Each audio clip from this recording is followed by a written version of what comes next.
Yo, what's going on? Today I want to talk a little bit about the best paint to use for murals. So I know a lot of you are sort of like painting canvases and painting smaller works, drawing, but you're trying to get bigger. You're trying to sort of do public art and you're trying to figure out what is the best paint to use for that large scale mural. Because I know right now you're using paints like this, the acrylics that you get at the paint shop or the sort of the art store, and you're sort of like, okay, this is something I can use on a wall. But no, not really. This is not going to cover a wall. Maybe to do some detailed work, but it's not going to cover a wall. So what is everyone using in the street art realm, doing murals and things like that? So let's just get rid of this right here. So these are the paints that I use all the time in my projects, and a lot of other artists use the same paints as well. This is latex house paint and spray paint. Latex house paint is great because you're able to easily get this at your paint shop, your Home Depot, your Lowe's. Thousands and thousands of different colors you're able to sort of choose from. You're able to get different quantities. So a lot of times I will use this for a lot of my background color. A lot of sort of the large sort of blocks of paint that I need to fill, or the spaces that I need to fill, I will fill that with house paint because it's affordable. And you're able to go to your paint shop and go to that color card rack that has a ton of these sort of different cards, pick out the colors that you like, go to that counter and say, hey, I like these colors. I want to get different quantities of these colors. So you're able to get different quantities. Like this is one I always get samples. You have the quarts, you have the gallons, and you have 5 gallons. So usually I get the gallon or the quart. It depends on how much of that color am I going to use. Sometimes I mix colors together, but a lot of times I just sort of use the color outside of that, the can or the gallon bucket. They come in different sheens as well. So you have to figure out exactly what sheen you're using for your project. A lot of times I don't like the glare of the sun, so I'll use a flat or a matte on my projects because I don't want, the sun to glare off and sort of hide any details. So I'll use a lot of the matte and flat colors, or get it in matte and flat.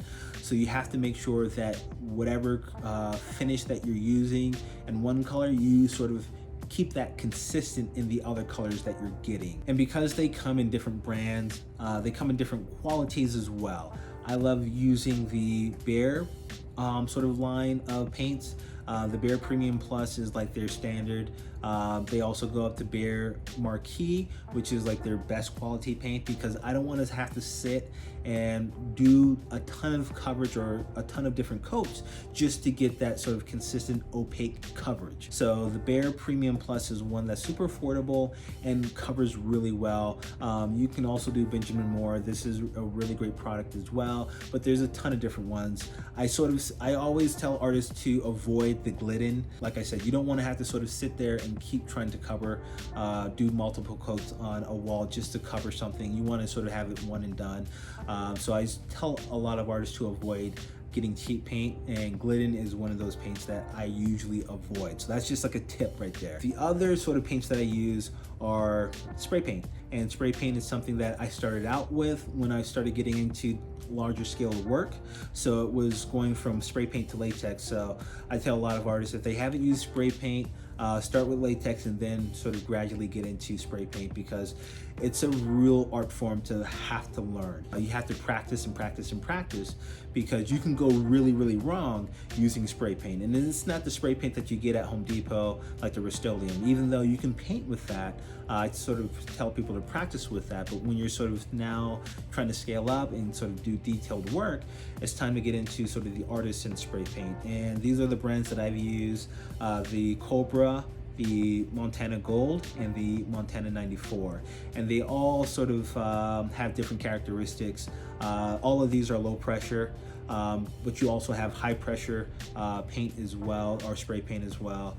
And they all have different colors. Each brand has vastly different colors. So some colors I see in 94 I can't get in the gold or the Kobra paint. Some in the gold I can't get in either of these. Same thing with the Kobra. So you have to sort of figure out what type of colors that you like and what brand, and figure out, what's your color palette. A lot of these are really expensive. They can cost between $5 to, I'd say, $12 per can based on where you live, and you know, the importing, exporting, things like that, because these are made in sort of Germany, so they have to import it. But you really have to figure out what sort of mix of palette colors in your palette you're going to use and what brand you're going to use. So I'm pretty loyal to these right here, but there's a ton of different brands. You have to really also get into understanding caps and sort of what the different caps do. All these different caps will do something different, and a lot of people get frustrated because they use the cap that, you know, comes with the actual spray paint can, which is more of a universal cap, so it doesn't get too wide of a spray or too small of a spray. It's just like right in the middle, but every cap you get does something different. So getting an assortment of caps will help you sort of figure out, you know, what sort of stroke you can do with that spray paint can, the different sort of shapes you can do, all these different little things you can do with the spray paint cap. Learning the different characteristics of the cap will help you sort of expand your techniques when it comes to using spray paint. So this is something you really have to practice with. Getting used to sort of latex paint and the tools that are sort of you use with the latex paint is sort of really important. The rollers you have to use, you know, the texture of the wall will sort of determine, you know, whether you're going to use spray paint in that area or latex in that area, the size of that area, all these different little sort of characteristics of your space that you're painting will sort of, you'll learn over time how to go about choosing the different brands and the different paints that you use. Like I said, this is basically the paint that I use that a lot of other artists use as well. So hopefully this helped you out in determining the type of paint that you want to use in a mural project. The latex house paint and some spray paint. I'm using this currently, the house paint, in a interior mural project I'm doing in this new apartment complex in a co-working space. And I can't use spray paint because spray paint indoors is sort of really toxic. You know, you have to have well ventilated areas, so that's why I'm using the latex house paint. As you sort of get practice doing murals, you'll start to understand the different characteristics, and when you use spray paint, when you use latex, the texture of the wall will help determine that, the size of the wall will help determine that. So all these different things you sort of get used to as you start to practice and actually do. So hopefully this video helped you out in determining, you know, the type of paint that you really need to sort of get familiar with, and sort of some of the tools like the caps and everything.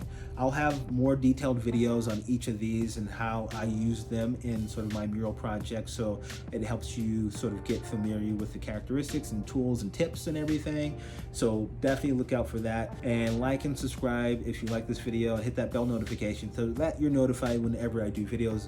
Trust me, it helps me out when it comes to the algorithms and everything. I know you heard this in other videos, but it does help out.